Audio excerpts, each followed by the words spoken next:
She was seated in first class, but the flight attendant looked at her as if she had wandered in by mistake. Disdain, humiliation. It all backfired on the offender when the truth about who was in front of her came to light. What followed would stun even the most seasoned observers. But let's start from the beginning. The January morning bustle at JFK Airport was routine, the hum of announcements, passengers rushing with luggage. Amelia Carter, a 34-year-old black woman in a sharp dark navy suit, strode confidently toward the boarding gate.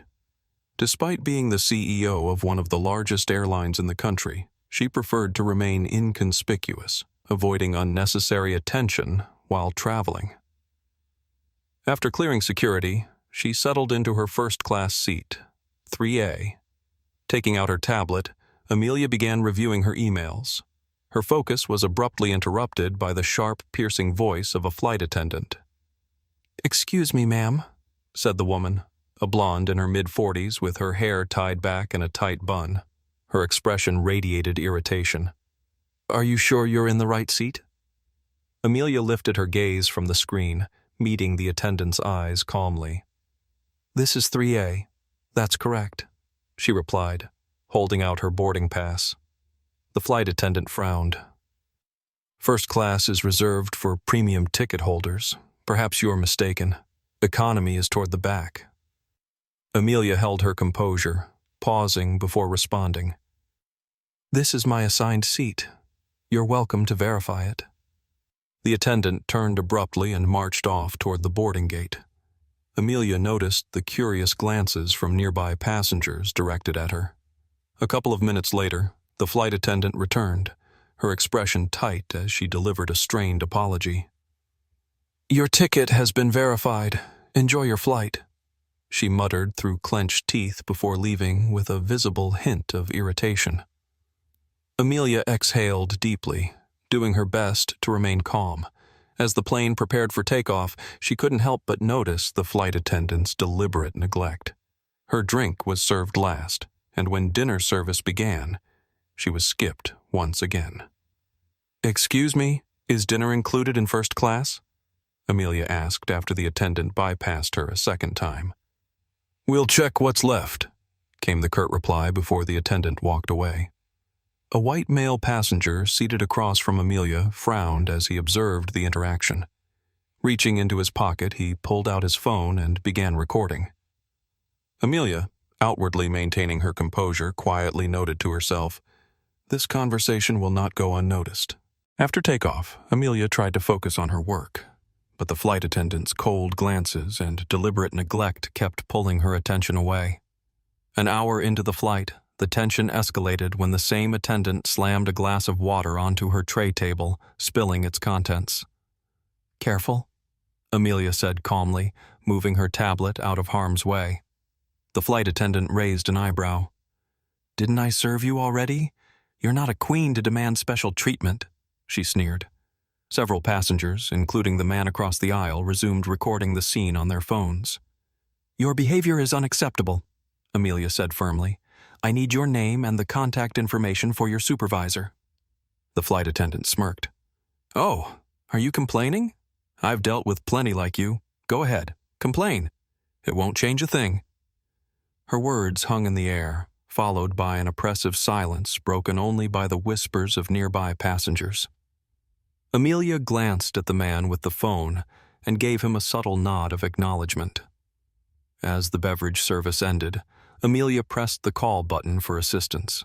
Within a minute, a young flight attendant approached her, his demeanor polite and professional. "How can I assist you?" he asked. "I need you to contact your senior flight attendant or the captain. This is urgent," Amelia replied. The young man looked slightly uneasy but nodded and quickly left to fetch the senior crew member. Moments later, a woman in a crisp uniform and a polished professional smile appeared. "Good afternoon. I understand you had some concerns?" she asked. "Concerns is an understatement," Amelia said, sitting up straighter. "Your colleague has exhibited unprofessional and prejudiced behavior. This is entirely unacceptable, especially for employees of a company I lead." The senior flight attendant froze. "I'm sorry. Did you say you lead?" Her face turned pale as the realization dawned. "Yes," Amelia said, her tone steady. "I'm Amelia Carter, CEO of your airline. I will require a full report on all actions that have taken place during this flight." The previously smug flight attendant, still lingering nearby with a dismissive expression, turned ghostly pale. Her confidence evaporated in an instant. I didn't know. I'm sorry," she stammered, taking a step back. Amelia raised a hand, signaling her to stop. "We'll address this later. For now, focus on providing proper service to the passengers." The senior flight attendant nodded hurriedly and promised to follow up on Amelia's concerns.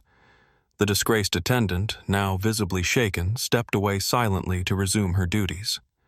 Amelia leaned back in her seat, the calm exterior she maintained masking her inner determination. This was far from over. The plane landed in Los Angeles. Passengers began gathering their belongings, but Amelia remained seated, waiting for an opportunity to speak with the captain.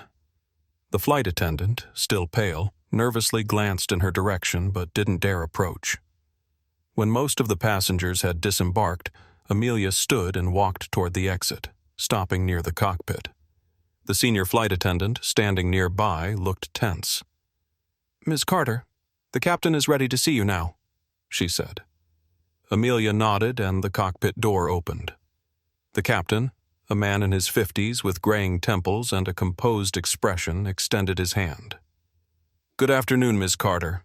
I've been informed about the situation," he began. "Please accept my sincerest apologies for this incident. We will address it immediately." Amelia shook his hand, her face remaining serious. "Thank you, Captain. I expect a full report on what transpired. I also request that HR leadership be involved. This situation cannot be overlooked." The captain nodded, clearly understanding the gravity of the matter. "We'll handle it at the highest level." As Amelia turned to leave, a man approached her. The same passenger who had been recording earlier.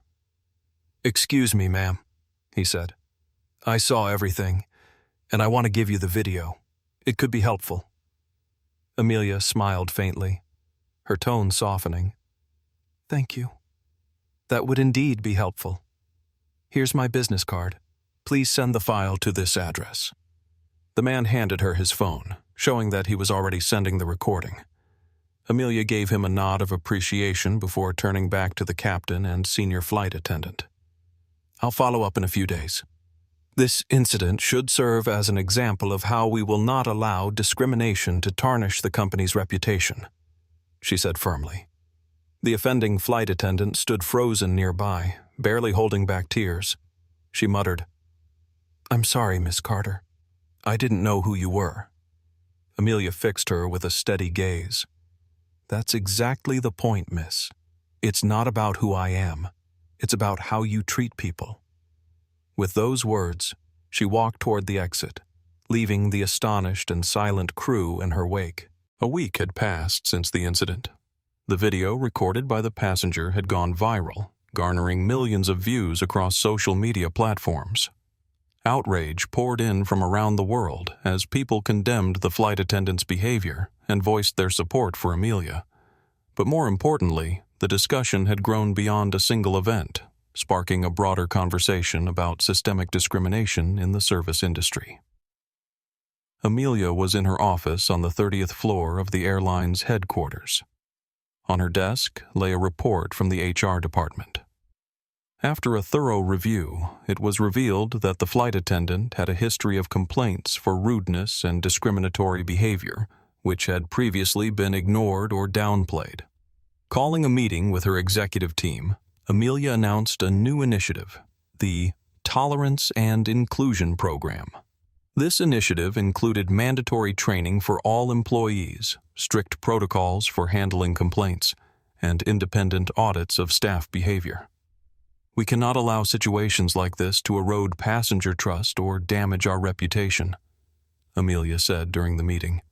"But above all, we must respect every individual, regardless of their appearance or status. That is the foundation of our work." Meanwhile, the flight attendant who had worked in first class was reassigned to a ground-based role. Her actions had led to a sharp decline in passenger trust, and she now fully understood the gravity of her misconduct. After the video went viral, she became a target of widespread criticism, not only online but also among her colleagues. The next day, Amelia addressed a press conference. Without naming specific individuals, she described the incident and emphasized the importance of treating all customers equally.